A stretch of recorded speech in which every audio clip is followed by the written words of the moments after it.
ಎಲ್ರಿಗೂ ನಮಸ್ಕಾರ. ಅನ್ವಿತಾ ಸವಿರುಚಿ ಚಾನಲ್ಗೆ ಸ್ವಾಗತ. ಇವತ್ತು ಕೆಂಪು ಚಟ್ನಿ ಮಾಡೋದು ಹೇಗೆ ಅಂತ ತೋರಿಸ್ತೀನಿ. ಗುಂಟೂರು ಮೆಣಸಿನ್ಕಾಯಿ, ಅದು ಬ್ಯಾಡಗಿ ಮೆಣಸಿನ್ಕಾಯಿ 100 ಗ್ರಾಮು, ಗುಂಟೂರು ಮೆಣಸಿನ್ಕಾಯಿ 8, ಒಂದು ಈರುಳ್ಳಿ,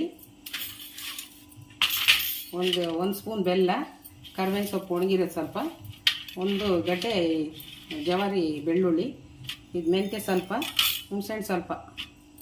ಕೆಂಪು ಚಟ್ನಿ ಮಾಡೋಕ್ಕೆ ಇವಾಗ ಒಣ ಮೆಣಸಿನ್ಕಾಯಿ ಎಣ್ಣೆ ಹಾಕಿ ಹುರಿತಾ ಇದ್ದೀನಿ.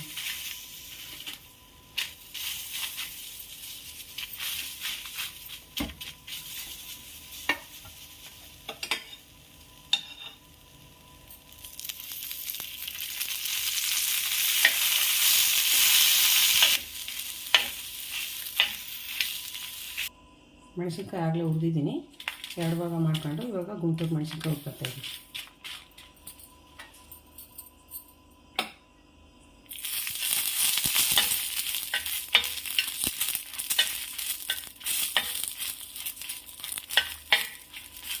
ಈಗ ಹೆಚ್ಕೊಂಡಿರೋ ಒಂದು ಈರುಳ್ಳಿನ ಎಣ್ಣೆ ಹಾಕಿ ಹುರ್ಕೊತಾ ಇದ್ದೀನಿ.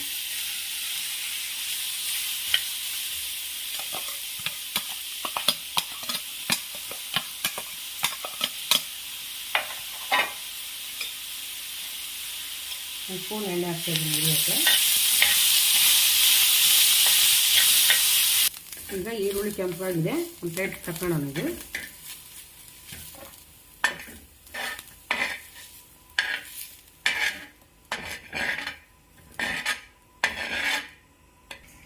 ಇವಾಗ ಕರಿಬೇವು ಹಾಕ್ಕೊಂತ ಇದ್ದೀನಿ, ಒಣ ಕರಿಬೇವು. ಅದು ಒಣದು ಹಾಕಿದರೆ ಜಾಸ್ತಿ ದಿವಸ ಇರುತ್ತೆ. ಕರಿತಾ ಇದ್ದೀನಿ, ಕರಿಬೇವು ಆಯಿತು. ಸ್ವಲ್ಪ ಮೆಂತ್ಯ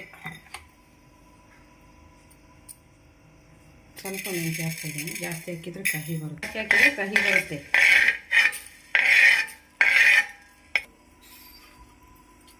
ಗಡ್ಡೆ ಬೆಳ್ಳುಳ್ಳಿ ಜವಾರಿ ಸ್ವಲ್ಪ ಬಿಸಿ ಮಾಡ್ಕೊಂಡ್ರೆ ಸಾಕು.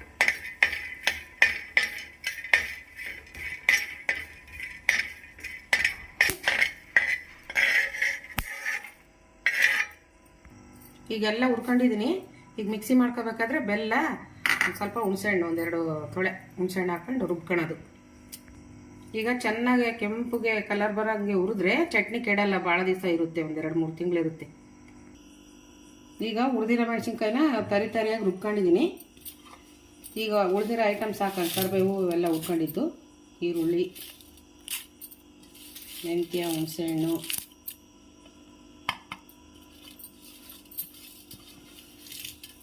ಬೆಳ್ಳುಳ್ಳಿ,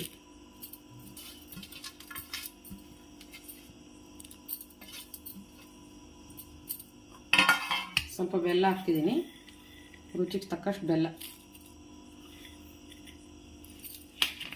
ಉಪ್ಪು ಹಾಕ್ತಿದ್ದೀನಿ, ಉಪ್ಪು ರುಚಿಗೆ.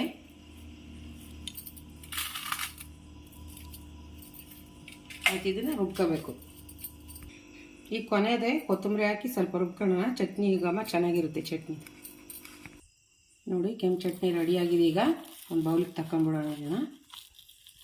ನೋಡಿ, ಚಟ್ನಿ ರೆಡಿಯಾಗಿದೆ. ಅನ್ನದ ಜೊತೆ, ಜೋಳದ ರೊಟ್ಟಿ ಜೊತೆ, ಚಪಾತಿ ಜೊತೆ ತುಪ್ಪ ಹಾಕೊಂಡು ತಿಂದರೆ ತುಂಬ ಚೆನ್ನಾಗಿರುತ್ತೆ.